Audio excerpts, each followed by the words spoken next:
سوالس مرګي ځان سره راکاږي او هغه د رافع رضی الله عنه پسې راغی د خدیجې پسې پلار پسې راغی خدیج پر پلار یې کلک نیولی خپو پورې ورته یې نښتری دی خدیج ورته وایي بچیه زه لاړ شه رسول الله ستاسو انتخاب کړی دی تاسې لاړ شئ و بچیه یې ساړېږه ما ځکه دی راغلی یم پلار ته وایي ای پلاره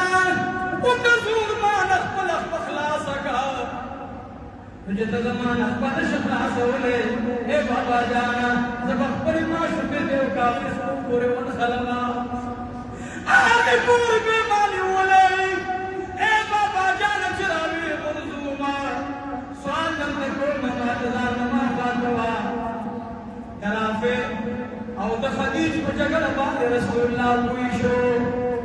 پلار ورته ولګېږي ورته وایي ای رافع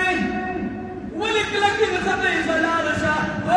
څوارلس کلن ځوانانو په غبرګو ړانده شي تاسې تراویح پرېښودلې ته به د پیغمبر په دین باندې سخت جهاد وکړي ته خرڅلی تراویح نشي وکړلی ته خرڅلی ټکه نشي پرېښودلی زلمي تا کنجر جوړ شو که د پلار ادب نشي کولی که د مور